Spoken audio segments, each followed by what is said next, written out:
Hey there Funketeers, and welcome to the Cacophony sessions on YouTube. I'm Dan Whittle and welcome to our brand new channel, a visual addition to our existing library of podcast episodes on which we add a little bit of colour to the already vibrant world of music critique. Now we're a treat for the ears and the eyes, so I thought I'd put my good jacket on. You may know me from the podcast, or you may just be thinking, who's this Ted Bundy lookalike with the Bill Clinton t-shirt on?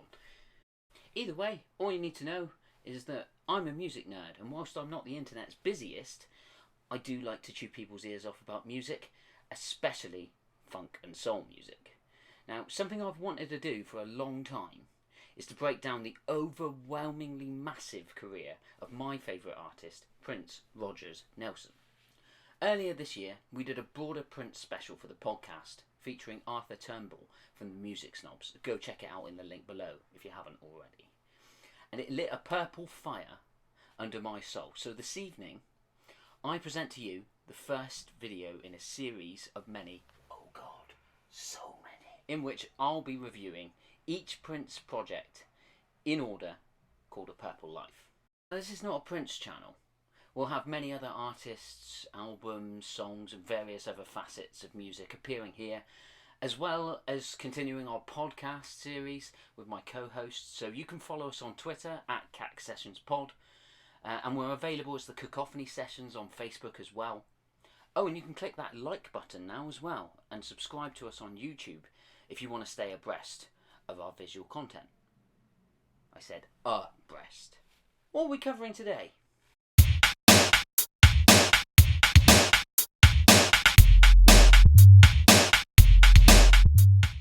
Prince's 1978 debut record For You was released on the 7th of April 1978 on Warner Brothers Records.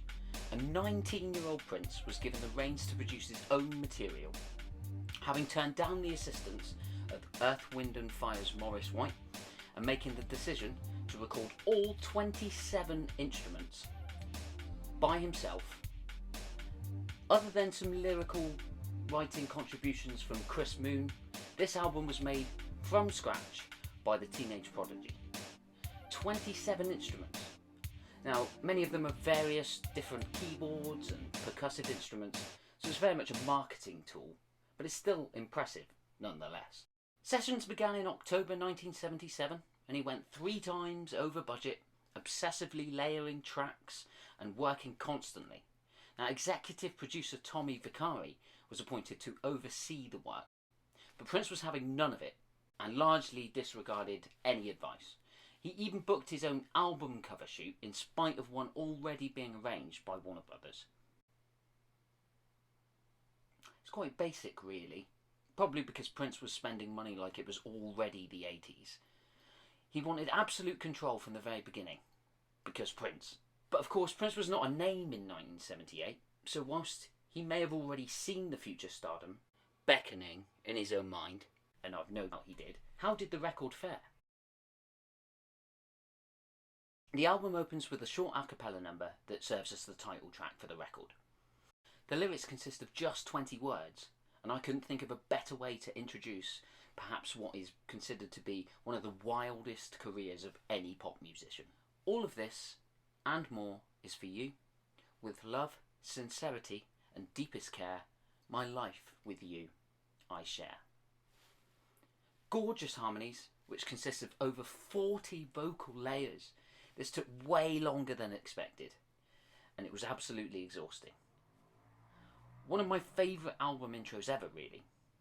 Now, after a minute and 8 seconds, we go into In Love. To be honest, this one has never really resonated with me. It has an R&B flavour and is very synth-led, but for some reason it never really clicks. The same cannot be said for lead single Soft and Wet.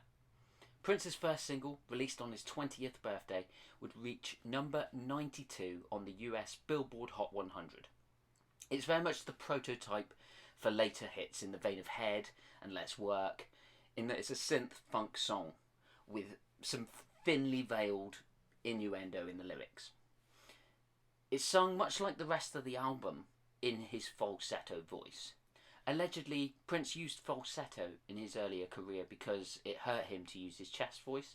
The best line of the song is the irresistible "Tell me that you love me, girl," which permeates the falsetto with a rich baritone as the music grinds to a stop. There are a few places on the album in which Prince does sing in his lower register. Its sparing use really marks these sections as highlights in my mind. Following Soft and Wet is another song that I adore. Another incredibly short song, Crazy You, is a pretty acoustic guitar ballad with just one verse and a chorus that a more experienced and mature Prince would have probably fleshed out a little bit more, but I think it's perfect the way it is. I remember reading a story on Prince.org once that a fan tried to approach him at a sound check in 2002, claiming they'd written a second verse. It did not go well. I bet you could feel that look from 200 yards. There's something about the dripping sound of the percussion that really adds to the beauty of the song. It's perhaps one of the first examples of a production choice that only Prince would make. I also love the other single, Just As Long As We're Together. This one's a grower, not a shower. The first extended funk jam of his career, Prince really shows off his bass and keyboard playing skills here. It's by no means up there with his best funk tracks, but it's a great foundation on which he would later build upon. Originally 2 tracks, the instrumental second half was actually a separate track called Jelly Jam, but he eventually decided to combine the 2 songs into an extended funk workout. Listen on headphones, it's sturdy, the bass is killer, it's funky. Originally released on vinyl, this would conclude side A. Side B is, well, it's not as strong.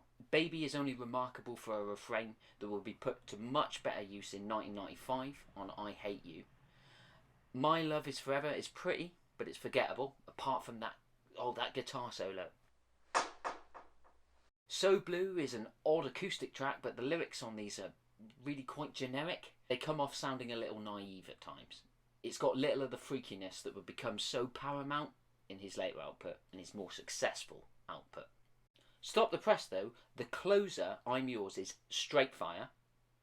An undeniable banger, if you will. Phenomenally tight drumming. Prodigious guitar playing on both rhythm and the Van Halen-esque wailing lead. The album switches from R&B and light disco to hard rock. The falsetto juxtaposes the rockier sound, and whilst I would have loved a full-chested belting vocal that we would have got from Prince in the latter half of the 80s, it certainly doesn't ruin the song. While Soft and Wet gets all the acclaim, it's this one that's the true hidden gem on the record.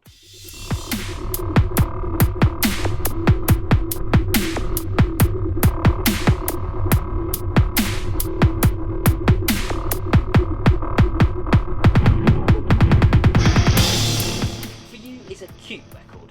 At only 33 minutes long, it feels very slight compared to a lot of his later releases.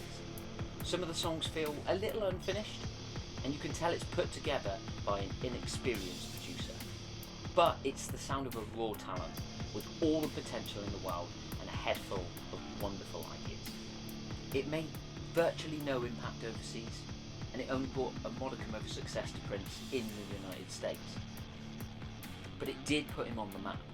If you look at all the other records from 1978, it lacks the new wave bite of Blondie's Parallel Lines, the Cars' self-titled debut, or the British punk invasion of bands like Public Image Limited and The Clash.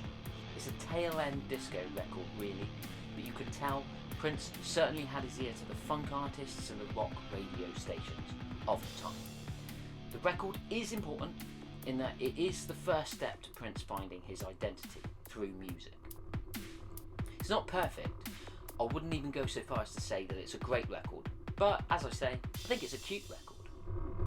Soft and Wet and I'm Yours are classics, and there are other great moments and songs such as Just As Long As We're Together and Crazy You that I think the album is worth checking out, but it's really just a warm-up for what would come next.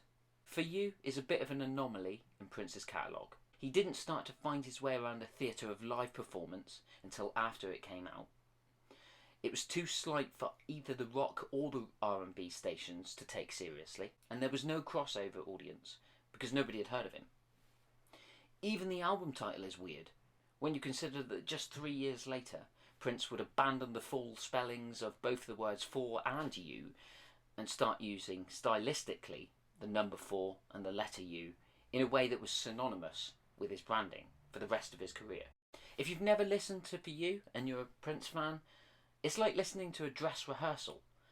That doesn't mean you won't enjoy it, but just don't expect it to become your new favourite Prince album. All in all, I'd give the album a solid 6 out of 10. I have a fondness for it, but when you stand at the foot of a mountain you're about to climb, that mountain being Prince's released body of work, everything kind of feels a little insignificant. What are your thoughts on Prince's For You? Let me know down in the comments below. The next video in the series will be Prince's 1979 self-titled album. If you want to be notified when that one drops, make sure you click that bell and then you'll get the alert. Don't forget to follow the Cacophony Sessions on Twitter and Facebook to make sure you can stay up to date with what videos we'll be dropping and what we'll be covering on our podcast episodes. You can also read articles on our blog at www.thecacophonisessions.wordpress.com. Thank you very much for watching. I'm planning on covering a lot of different topics on this channel, so hopefully, much like For You, it's the start of something very beautiful.